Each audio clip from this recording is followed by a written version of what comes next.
Hi, Cloud here. Today we're going to be making some fun bass inside of Serum. I'm going to show you how I do it. Starting off, let's go ahead and give it a listen what bass I'm going to be showing you how to make.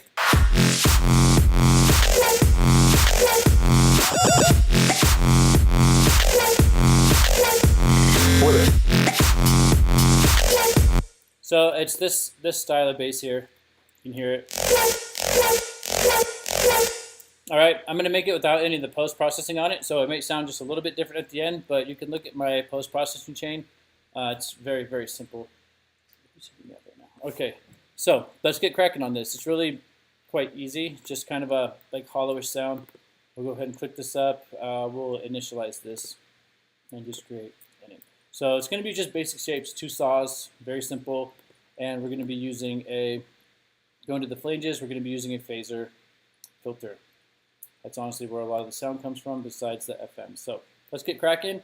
On our oscillator A, we're going to go to our analog, and we're going to go to basic shapes and just go to the saw. And for oscillator B, just leave the inverted saw as it is, right when you turn on the oscillator. Okay, turn the level down since we're using FM, and turn the level down here because we're going to select this shape, trigger it, and we're going to create the shape of that sound that you heard in the patch. So it looks just a little something like this. It's very simple. And then just turn oscillator A down 1 octave, and we're going to leave this one how it is, but just turn up to 3 voices, turn the random down so we just have a little bit of detuning. Okay? And quickly we're going to go ahead and select our FM from B, and we're going to select sync. So what sync does is when you turn up the sync, it just multiplies the wavetable, basically, you can see.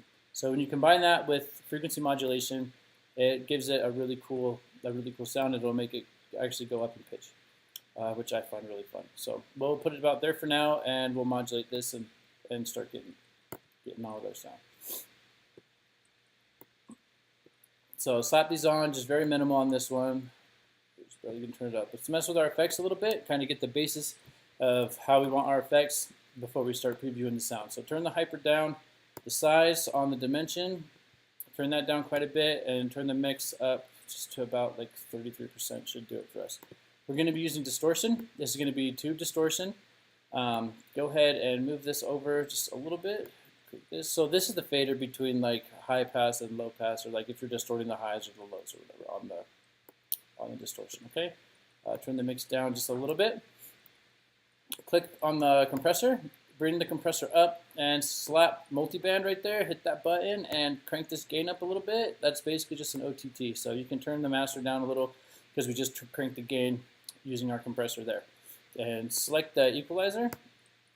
Move the equalizer just barely under the compressor, and we're going to cut some of these lows out. Okay. All right, pretty ugly. Let's go ahead and make this sound good now. Turn the sync back.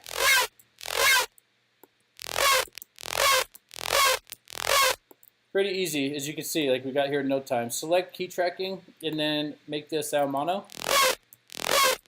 And we're going to modulate the phase.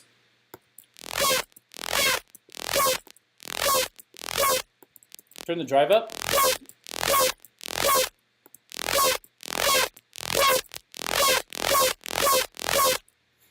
Sick. All right, sounded pretty good. Very quick, easy patch to make. Let's give it a little bit of reverb. Why not? Not that much. That was a lot. Pre-delay down a little.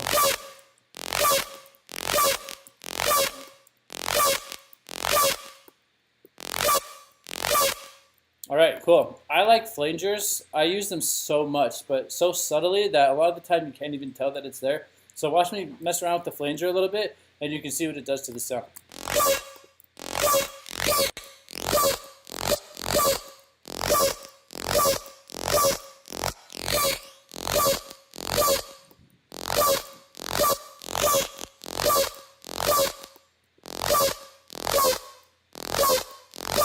Sick. All right, let's go ahead and add another filter. I don't think I did this in the previous one, but whatever. We got through this pretty quickly, so we'll have some fun. I'll go to one of my very favorite filters to use. It's the band reject. I learned how to use the band reject filter from Massive before, And I started using it on almost everything because it gives you the sickest sound. What we're going to do is, this is the bandwidth here. I've explained bandwidth in previous videos, but basically what the bandwidth is doing is, let me pull up EQ so I can show you. It's creating a band like this, but not so drastic. This is just for the tutorial's sake. And it's messing with the width here. Width, so when you change the bandwidth, you're doing this, and when you move the cutoff, you're basically moving it through the frequency spectrum like such. Just in case you didn't know that, now you know it. So mess with the width a little bit and cut off. Okay, sick. So I kind of play around and just trying to find the sweet spots.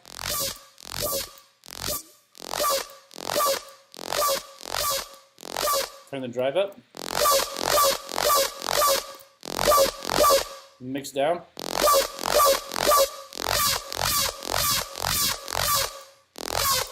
Sick. All right. And you can change the rate. It sounds really cool.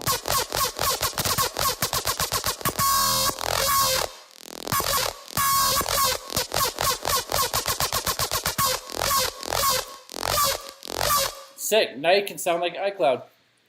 Let's take a look at this track that I'm working on. It's really fun before I let you guys go.